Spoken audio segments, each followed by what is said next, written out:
You're breaking up. You kind of sound like that episode where Finn's like, "Hey Jake, you remember that time I swallowed that little that little robot? Now I can sing an auto-tune."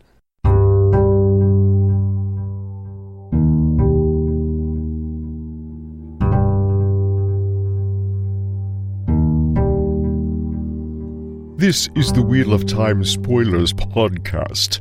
Your hosts are Seth Jacobson and Patrick Heilar. Hi, I'm Seth. And I'm Patrick. Because we are here to talk about Chapter 41, The Craft of Kin Tovere, and our symbol is the rising sun of Cairhien. I gotta say, I love chapters about making stuff.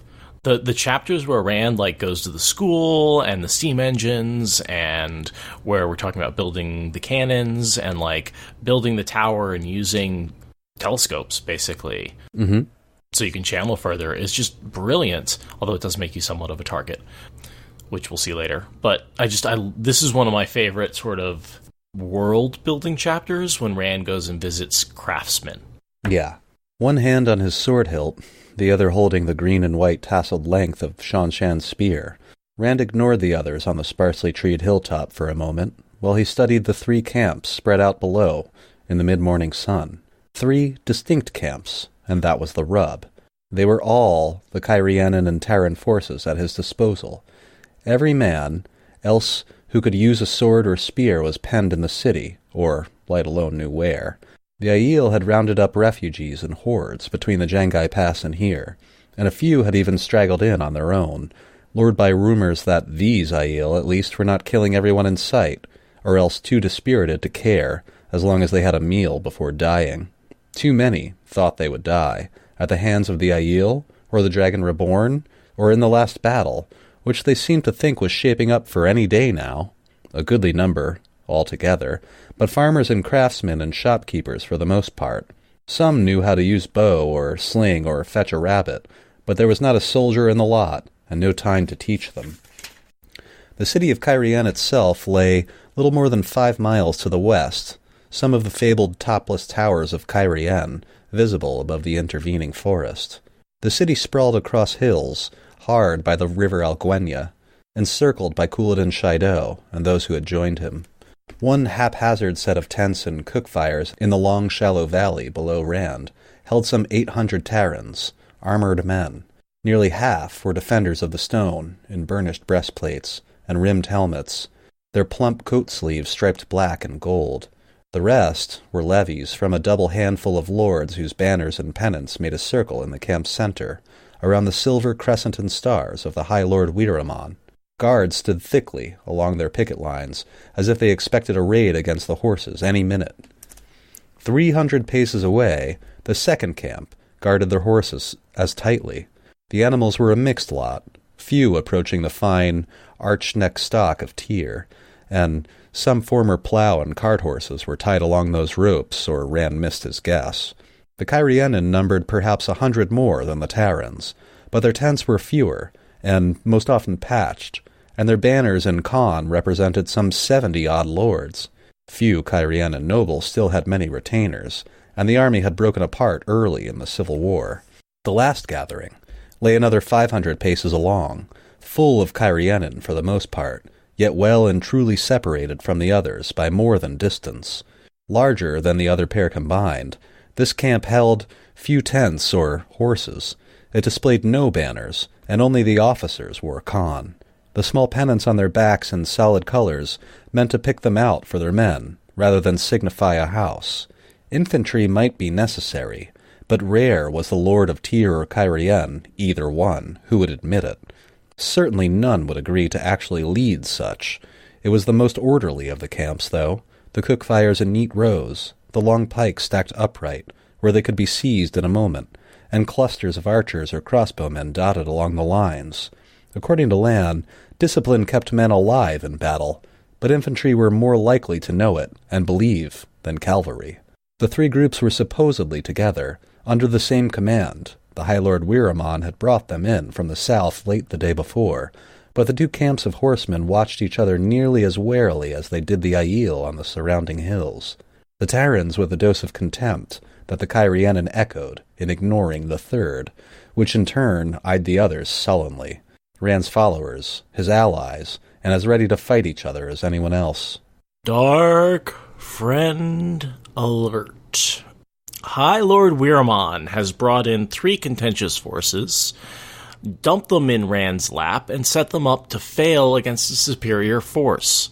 Weiramon's not an idiot. He's a genius, he's a dark friend, and he's betraying Rand. That's my take. But luckily, throughout this chapter, you may be right. Weiramon keeps trying to tell Rand, like, oh, I'll just get my men together and a couple of charges, and those Aiel, they'll scatter like quail. And Rand doesn't tell him this, but he's like, Weiramon, you're an idiot. You stupid, stupid man. Your 2,000 cannot kill all of the Shaido. They'll cut you to pieces. And I think Weiramon knows that. He was around for the Aiel War. He understands the power of an Aiel force. Right? It seems like he should. And he's going to attack the Shaido by himself? And he's like, well, foot will scatter.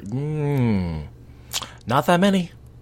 But yeah, that's my interpretation of Weiramon. Weiramon might be a bit of an idiot, but I think he's also trying to undercut Rand by basically sending all of his, the core of his Terran and Kyrianan army to their deaths. Yeah, and in a paragraph after our read, I feel like RJ is kind of throwing us a signal when he says, or from Rand's perspective, the High Lord's sigil lacked only a few stars to duplicate Lanfear's, but the long-nosed fellow was not her in disguise. With as many... I highlighted that one too, because I was like, yeah, that's... He likes to hide little clues in his description, like the serpents over the Mistress of the Novices chair. Shiriam. She's sitting in the chair, and the back is made of carved snakes. Yeah, like fighting snakes, and you're like, just a subtle hint. I wonder what's going on in her Why'd background. You pick that Yeah. one? couple of snakes fighting. Yeah, so this flag is definitely like probably serving Lanfear at this point, is my guess. I don't really know who he serves directly, but the coincidence of the sigil, it may be a little too much. I'll read a little bit more about Weiramon's good cover in that same paragraph. He had been coming north with reinforcements from Tyr when he heard that Aiel were attacking the city of Kyrian itself. Instead of turning back or sitting still, he continued north as hard as his horses could stand, gathering what forces he could along the way. That was the good news of Weiramon. The bad was that he had fully expected to dispel the Shaido around Kyrian with what he had brought. He still did. And Rand is just ignoring him over the next few pages as Weiramon is constantly like, just give me leave to attack and I'll get this done right away. I always imagine Weiramon as one of those little yappy dogs barking at Rand's heels, following him around, and Rand's just like the owner who's not disciplining him, but just ignoring him and pretending like there's no dog barking there. And you just want to be like, shut the dog up! Do something about it. Like, either feed it, walk it, like, damn it, or just, like, put Weiramon down. He's terrible. He's an idiot. He's both an idiot and a dark friend. Sorry, I really don't want to like Weiramon. Rand spends a little time describing the defenses. He can see Aviendha, who looks up and smiles at him, and Soraleia is there. Surprisingly, it was a bony white-haired woman, even older than Bear, who seemed to be taking the lead, and this is amongst a dozen wise ones and some apprentices. Rand would have expected a Meese or Bear, but even they shut up as soon as Soraleia spoke. And Mullane is there, constantly adjusting Bale's shirt as if he doesn't know how to dress himself. She just doesn't want to stop touching him. There's that. There's also the, like, I feel like the women of the Wheel of Time, when they're trying to convince the men of something, will often, like, reach out and, like when Fail is negotiating with Parent, she's often straightening his coat, almost like it's a nervous habit, like, I'm going to fix you, and I'm just going to sort of use this as cover, but, like, so my hands have something to do, but I'm nervous. Being cutesy. They just got married, like, a couple weeks ago. Wait, does Aviendha actually smile at him? She smiled at him briefly before. Yeah. Wow. Oh, I was just about to post that. That's pretty... Because bold of Nin her. Was equally incredulous. I don't like to say this, but man, she needed to get laid. She is relaxed so much. I had a similar thought while I was reading that. Like, did Did she calm down? A lot. Well, and the real reason she calmed down is because, in a lot of ways, she's accepted that she now has to Elaine, and she is no longer conflicted about the fact that she will betray Elaine at some point. She's already betrayed her. She's ready to give her life to Elaine. And there's a certain calmness that comes with that. That's a good point. At least now she knows. Now she's not struggling against. She's already failed. Exactly. So now she knows what she needs to do, rather than not really knowing what to do. But also, she seems to have a much more relaxed attitude towards Rand, and seems to be, I mean, it's all sort of tied together, but I see that as, I'm trying to say this and not be dirty, a culmination of the conflicting relationship they've had. The tension between them has released in some way. See, I'm trying not to be dirty, and it's hard. It's like impossible not to be in this situation. I like that, Nin. Yes, it was certainly a climax of the narrative. Moving on. She smiled at him briefly before returning to listening to Sorleia. A friendly smile, but no more. That was something, he supposed. She had not lashed out at him once since what had happened between them, and as she sometimes made an acid comment, it was no sharper than what he might expect from Egwene, except the one time he had brought up marriage again. Then she had scorched his ear so thoroughly he had left it alone thereafter. I really like that Aviendha's like, what do you mean got married? Like, we slept together once, you idiot. I'm not marrying you. And I am not interested, thank you very much. You don't get to pick, I do. But friendly was as far as it went, though she was sometimes careless now about undressing in front of him at night. She still insisted on sleeping no more than 3 paces away from him. The maidens, at any rate, seemed sure there was a lot less than 3 paces between their blankets. So, the maidens are still like, yeah, you guys are just keeping each other company. Okay, all right. Have a good time keeping each other company. I'm just going to be over here washing my spear, banging on the shields. It's like, it's basically a frat. Like, Devico said sex cheer squad when they all go and like sing outside the door. That does sound like something that would happen in college. And he comes back and he's like, half a world away and they knew? What the hell? Yeah, except the bros are the maidens, and they're the ones that are like, yeah, get it, bro, but It's not bro. It's broette. Teach him to sing. So, moving back to the news that Weiramon brings from Tyr, what we're seeing is the Illianers are actually threatening over the border. And of course, Weiramon goes to dismiss it. But we all know that's part of the plot, right? Because we've overheard the Forsaken in the World of Dreams basically making a plan to threaten Rand in order to get him to come at Samael and then be linked and take him from behind. So that's why Matt's girlfriend has the dagger with the bees on it, and that's why Samael is making advances over the border. There's a lot of things coming together from those Forsaken to tempt Rand into attacking Samael, and then they're going to set a trap for him. Yes. Bit of a description over the next page or so of the structure that Rand has had built, really, but I found a typo. Oh yeah, where? It's been a while. Here, the paragraph begins, her reluctance bothered him. And this is Rand talking about, I assume he asked Egwene to help assault the walls with the power or something? Yeah, just use the power as a weapon in battle. And Moraine's like, nope. Obviously I can't. Her reluctance bothered him. He had not asked Moraine. She could not use the one power as a weapon against the Shaido, not unless they threatened her, or he managed to convince her they were all dark friends. But Egwene had not taken the 3 oaths, and he had been sure she would see the necessity. Instead, she had gone white-faced when he suggested it, and had avoided for him for 3 days until now, is what my book says. Yeah, the digital book says it as well. Wow. And had avoided him for 3 days. There's an extra 4 in there. Hey, Tor Publishing, are you listening to this? No, they're not. Well, you never know. Shouldn't they, like, I know programs have like bug hunters where they'll give you a reward if you find like a bug in software. Shouldn't publishers have like a typo reward where you can like report typos and make like $1 after every typo? Yo, if you give me a full set of hardbacks, I'll find every typo in there. For that, I would do just about anything. Excuse me. I'm still recovering from the flu. I think I'm finally over it. That took me a long time to get rid of that cough. Oh, I still have a cough, but that's it. I feel fine otherwise. No, that was like, I think up until like a week ago I had that cough. And I was sick on Christmas. So that was a solid...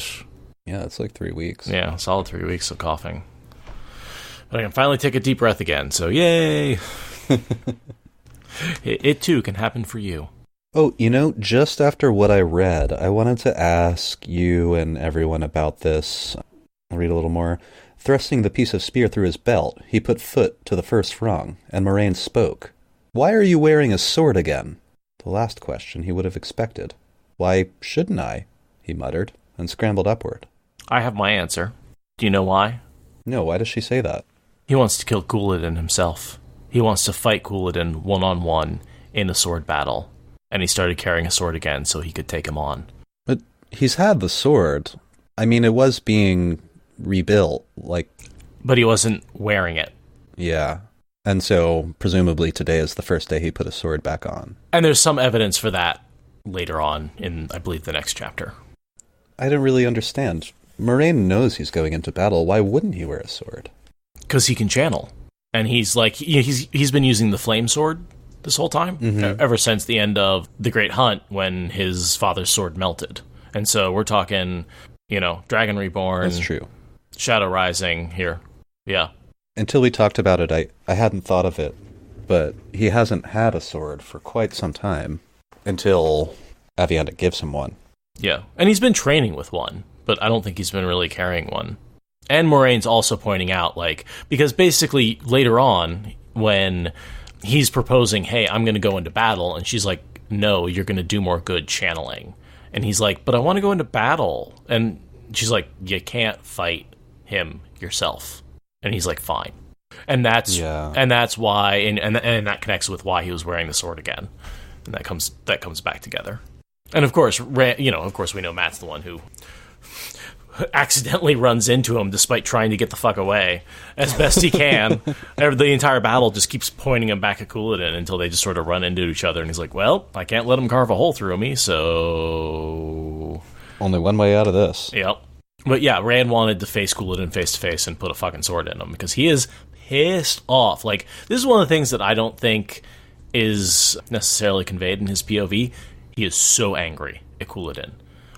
He had this plan, it was going perfectly, he was going to be the Karakarn, he was going to bring back the Aiel, he was going to take over the lands and bring together, and this frickin' Couladin steps in, splits the Aiel, destroys the legend of the Karakarn, splits that, creates a place for the Brotherless to go, and totally ruins everything that Rand wants to do. Not necessarily ruins, but, threatens all of his plans. Really makes it a lot more difficult, yeah. A lot more difficult, and which is threatening the whole fate of the world, because if Rand can't unite the world in time for the last battle, they're gonna lose. And so, Rand, this is a little personal for Rand. I like it. He can't kill Asmodean, he can't kill Lanfear, but god damn it, he can kill Couladin. He can try. It's also why he wears himself out during this battle. On the broad platform, at the top, 2 short, sweating young men in shirt sleeves were setting a brass-bound wooden tube, 3 paces long and bigger around than either's arm, on a pivoting frame fastened to the railing. An identical tube already sat a few paces away, where it had been almost since the tower was completed the day before. And we see the kind of master yelling at his apprentices as they set up the equipment, but these are telescopes. Really, really simple ones. I think they're just literally 2 lenses in a row. Polished so, glass. modern telescopes, Yeah. Totally. Modern telescopes use mirrors to sort of extend the size of the telescope internally, and so these are so big because they can only really use 2 lenses, and so they're just a tube with a lens at each end, which requires a much, much bigger telescope than anything modern telescopes do. Robert Jordan really likes this guy's name because he put it in the title. Tovere. I also really like that the master tells Rand, "Give me time, and I will make you one to see Caemlyn from here. If the tower is built high enough," he added judiciously. "There are limits." And that has everything to do with the curvature of the earth, which is really cool. Also, another instance where a name is the same as either a species or a people, right? Because we had, what was the Shanshan animal that was also a guy's name? But here we have the kin, and then kin Tovere. Animal is Lopar. Lopar has both the name of a character and of an animal, and now we have kin, which is the name of a person and of a group. Oh yeah, Lopar. Who now always, well, that word always makes me think of Lopen. Very different. From Stormlight. Hey, he's the Lopen. So what do you do with the one on Hardasian? Yeah, you got to include the in the Lopen. The Lopen. There's no Lopen. Lopen, yes. Rand sends the master and his apprentices away, and oh gosh, we ripped right through this chapter. And so that Lan and some of the clan and sept chiefs who are with Rand right now can survey the battlefield and have a discussion about it.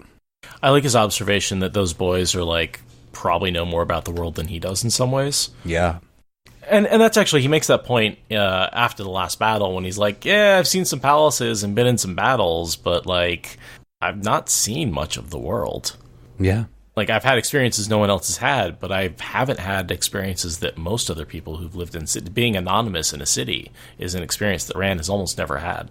He gets to go be an anonymous king afterwards, which is cool. And we see that the legendary topless towers were still being rebuilt after their burning in the Aiel War. They're about to be burned again. We don't need no water. Let the motherfucker burn. Burn, topless towers. We don't need no water. Let the topless towers burn. When last he had seen the city, another city had surrounded it from riverbank to riverbank. Foregate, a rabbit warren as raucous as Cairhien was solemn, all in wood. Now, only a wide stretch of ash and charred timbers bordered the walls. How that fire had been kept from spreading into Cairhien himself, he could not understand. Remember Foregate when Rand went through it back in Eye of the World? When we were young podcasters just starting out on our journey. And now it's all burned to the ground. Rand has a decent question, but the Foregate goes right up to the walls of Cairhien, which are very tall and made out of rocks. So, I mean, I could kind of see how that fire didn't spread. Yeah, I don't have any theories or ideas on that one. Just it's a wall. That's what I figure. People worked hard to make sure it didn't spread. Unless anyone has evidence otherwise, I'd love to see it. The only thing I want to say is Rand isn't sure whether the torching of the granaries had led to the riots, or the riots led to the torching of the granaries. And again, we can go back and be like, well, actually it was Tom. Yeah, actually, under the cover of the granaries being torched, Tom assassinated the king, which led to various factions battling for the throne, and nobody won. Why were the granaries fired? Who did that? Wasn't it someone undercutting one of the lords for money because like Rand was talking about trading grain or something like that? Like, oh man, I can't believe I don't remember this. But I remember it was pretty subtle. I'm not sure I recall either. Somehow I remember the fire was Rand's fault. That's all I'm saying. It's always Rand's fault back then, where he's just like traveling through and like Tovere and twisting everything. There were riots happening and stuff. No, Tom didn't torch the granaries, but Tom did assassinate the king under the cover of the riots and the granaries being fired. Tom was also very upset in the moment, and I can't remember why. He was pissed. His girlfriend was killed. Oh, yes. That's right. Tom killed the king because he believed that the king had sent assassins after him, who, instead of finding him, found his girlfriend, which begins with the letter D. Delana? Diana? Is that right? No. I thought it had an L in it. Deanna, thanks it. Oh, wow, that's exactly what Devico wrote, just differently. Just with different letters. Oh, because I read Diana, not Diana. A number of burned-out hulks dotted both banks of the wide river, but none lay close to the city. Aiel had an uneasiness, fear might be too strong a word, about bodies of water they could not step across or wade. But Couladin had managed to put barriers of floating logs across the Egwene, both above and below Cairhien, along with enough men to see that they were not cut. Fire arrows had done the rest. Nothing except rats and birds could get into or out of Cairhien without Couladin's leave. The hills around the city showed little sign of a besieging army. Here and there vultures flapped heavily, no doubt feasting on the remains of some attempt to break out, but no Shaido were visible. Aiel seldom were, unless they wanted to be. Wait. Rand swung the looking-glass back to a treeless hilltop, perhaps a mile from the city walls, back to a cluster of men. He could not discern faces, or much else aside from the fact that they all wore the Caden sword. One thing more. One of those men had bare arms. Couladin. Rand was sure it must be his imagination, but he thought that when Couladin moved he could see sunlight glittering off the metallic scales encircling the man's forearms in imitation of his own. Asmodean had put those there, just an attempt to divert Rand's attention, to occupy him, while Asmodean worked his own plans. But without that, how much would have turned out differently? Certainly, he would not be standing on this tower, watching a besieged city, and awaiting a battle. Suddenly, something streaked through the air on that distant hilltop, a long blur, and two of the men there went down thrashing, staring at the fallen men, both apparently transfixed with the same spear. Couladin and the others seemed as stunned as Rand. Twisting the looking-glass, Rand scanned for the man who had thrown with such force. He had to be brave, and a fool, to get close enough. Rand's search widened quickly, beyond any possible range of a human arm. He was beginning to think of Ogier. Not likely. It took a great deal to rouse an Ogier into violence. When another streaking blur caught his eye, startled, he half straightened before jerking the glass back to Cairhien's walls. That spear, or whatever it was, had come from there. He was certain of it. How was another matter entirely. At this distance, it was all he could do to make out an occasional someone moving on the walls or atop a tower.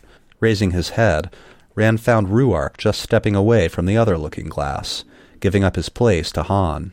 That was the whole reason for the tower, and the glasses. Scouts brought back what word they could of how the Shaido were deployed, but this way, the chiefs could see for themselves the terrain on which the battle would be fought. They had worked out a plan between them already, but one more look at the land could never go amiss. Rand did not know much about battles, but Lan thought their plan a good one. At least, Rand did not know much in his own mind. Sometimes those other memories crept in, and then he seemed to know more than he wanted. "Did you see that? Those spears?" Ruark looked as puzzled as Rand knew he himself must, but the Aiel nodded. "The last took another Shaido, but he crawled away. Not Couladin. Worse luck." He gestured to the looking-glass, and Rand let him take his place. Was it such bad luck? Couladin's death would not end the threat to Cairhien, or to anywhere else. Now, they were this side of the Dragon Wall. The Shaido would not tamely return just because the man they thought was the true Karakarn died. It might well shake them, but not enough for that. And after all Rand had seen, he did not think Couladin deserved so easy a way out. "I can be as hard as I must," he thought, stroking his sword hilt. "For him, I can." Very dark. A couple of spears through a couple of Shaido standing on the hill. Miss Couladin a bit.